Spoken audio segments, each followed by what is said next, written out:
is the apocalypse now. The difficult Duchess's worst nightmare has come true. Her response to her father's life or death drama. Harry called Archie his African. The first tremor did not come from a courtroom, a public hearing, or a palace balcony where history is usually made in full view. Instead, it surfaced quietly from within Westminster itself, emerging as little more than a procedural note. There were no raised voices, no official statements, and no media briefings, only a discreet entry logged into the system. According to parliamentary insiders, a sealed procedural motion was submitted late on a Thursday evening, timed carefully after most staff had left for the day.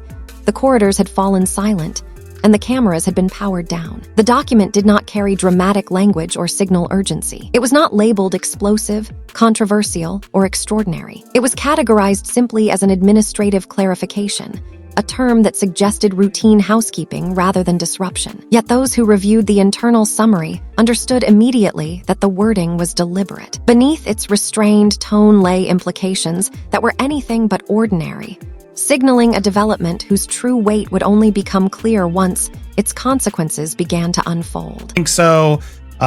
William's very matter of fact, but let's... A verification inquiry had been triggered, not in public view and not in an adversarial manner, but through formal and official channels. It was quiet, procedural, and deliberate, the kind of action that rarely attracts attention until much later. The name at the center of it was not Meghan Markle, as many might have assumed, but Archie. According to sources, the inquiry was activated within hours of a remark made by Tom Bower at a London literary event, when the veteran journalist leaned back in his chair, fixed the audience with his familiar, fox-like stare, and delivered a sentence that subtly but decisively shifted the atmosphere in the room. He did not raise his voice or embellish his words. He stated calmly that the public had never been told the full truth about Archie's birth, a remark that landed with quiet force and immediately set events in motion behind the scenes. Like becoming a new mum, and tell us a little bit about baby Sussex, as we're calling him.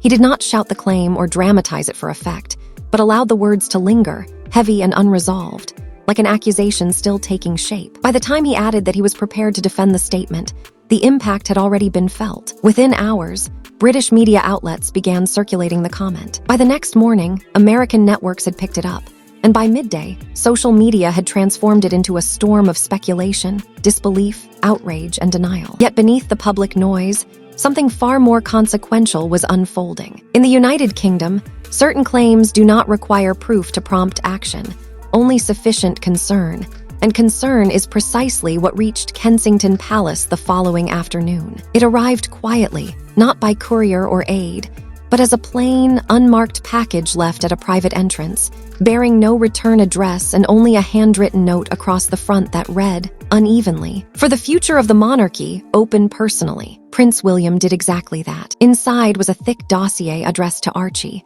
reportedly born on May 6th, containing no logos or official letterhead, only meticulously organized material. Timelines, photographs, anomalies, and witness accounts, framed not as conclusions but as unresolved questions. The first page bore a title that reportedly made William's stomach drop: Archie Harrison, Mountbatten-Windsor, a timeline review.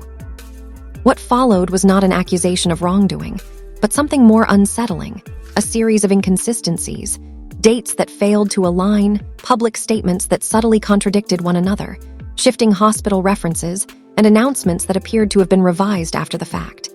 Even the language used by palace spokespeople stood out as unusually cautious and imprecise. The file never claimed falsehood. It simply stated misalignment, and in royal matters, alignment is everything. One section focused on the Portland Hospital announcement, its timing, wording, and the absence of customary medical confirmations. Another examined photographic irregularities from the pregnancy period, not as proof of deception, but as visual details that had prompted internal questions for years. Then came the detail that reportedly froze William in place: an anonymous but precise witness account referencing a small, distinctive physical mark on Archie, something never released publicly, and known only to those who had seen the child up close. William remembered it instantly from a brief, awkward family gathering years earlier. That recognition, sources say, was the moment he ordered a sealed internal verification, quiet and methodical, with explicit instructions for no leaks and no assumptions. But once a question enters an institution, it does not remain contained. Across the Atlantic, Meghan Markle felt the impact immediately as headlines escalated. Phones vibrated endlessly, and advisors spoke over one another. She demanded an aggressive legal response, but Tom Bower's reply was brief and devastating. "Proceed as you wish. Discovery benefits truth." From that moment, fear replaced anger. Harry's silence only deepened it. For 48 hours, he said nothing, prompting speculation that spread almost as fast as the story itself. In London, insiders stressed that the inquiry was not about scandal but constitutional clarity, documentation, and precedent. No accusations had been made, but the questions had been logged, and once logged, they could not be erased. Back in California, the pressure began to fracture what had once seemed tightly controlled.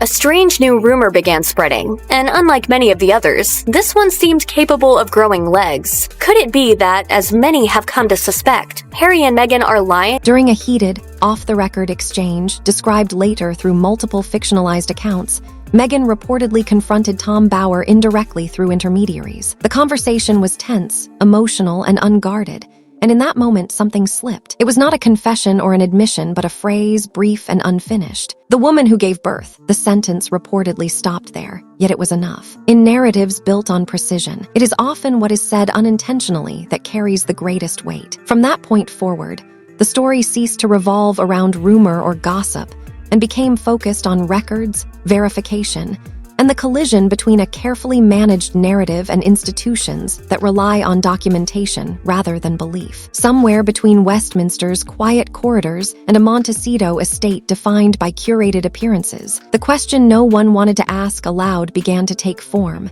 not who Archie was, but how complete the story had ever been. Or just posting a lot more pictures.